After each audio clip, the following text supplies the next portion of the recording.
Hi there. My name is Diane Windsor, and I live in Bailey, Colorado, in the Rocky Mountains. So I am one of the Colorado state leaders for grandparents for vaccines.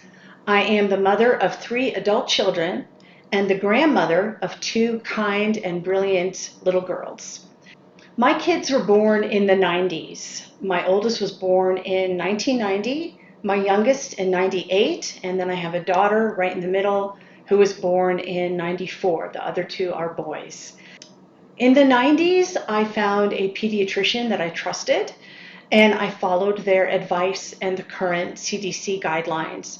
So, of course, vaccination for childhood diseases, preventable childhood diseases, was something that I absolutely did for my children to protect them.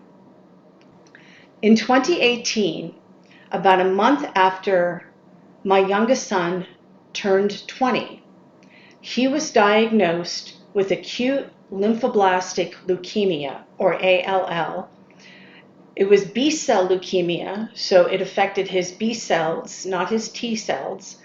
And he also had a genetic mutation called Philadelphia-like.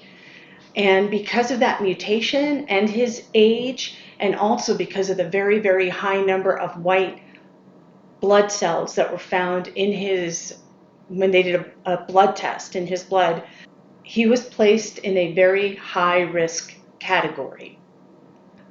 When anyone, a child or an adult or a young adult, is going through cancer treatment, they become very immunocompromised. All of the various treatments that they are put through, my son had a very high dose of steroids. He had chemotherapy for a long time.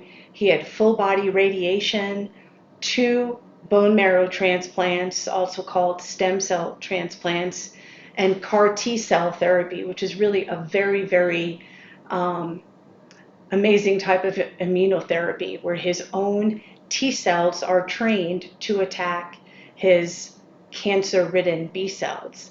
But because of all of that treatment, his body, his immune system cannot protect him from diseases. And he was going through treatment right in the middle of COVID. So that was really scary. But not only was COVID a problem, measles was making a comeback. We were living in Texas at that time, and I'll never forget, we were driving to the Children's Hospital in Dallas one day, and on the radio there was a report of a measles outbreak in different parts of the state. And he looked at me and he said, "Is that close to us?" Because he knew that with no immune system, his body would have a very hard time fighting off a disease like that. People think that measles is just a very mild disease, but any vaccine preventable illness can be devastating for someone who is immunocompromised. He spent months and months in the hospital. I want to share with you that every single one of the doctors that treated my son for his leukemia, every oncologist and hematologist at Dallas Children's, at the Minneapolis hospital that he was originally diagnosed at, and at MD Anderson, recommend getting vaccines. Everybody in the household needed to have a flu shot and a COVID shot to protect him. And also, when all of his treatment was completed, because his immune system had been completely wiped out of any natural or vaccine immunity, he needed to get all of his childhood vaccinations again. Why would they recommend that if it was dangerous after they had saved his life, after they had successfully treated the cancer? Vaccines cause adults. It's because of this experience and the anti-vaccine movement that has been happening in this country for many years. It's not new.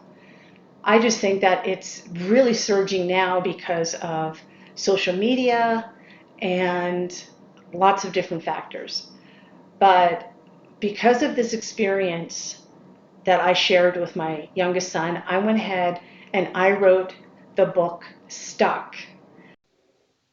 Stuck is a young adult novel, and I wrote it specifically for younger people, even though adults do enjoy it as well. But I wanted to explain the danger toward immunocompromised people and how the anti-vaccine movement itself can be so dangerous for younger people so they can start thinking about different points of view and they can start making up their own mind. Thank you.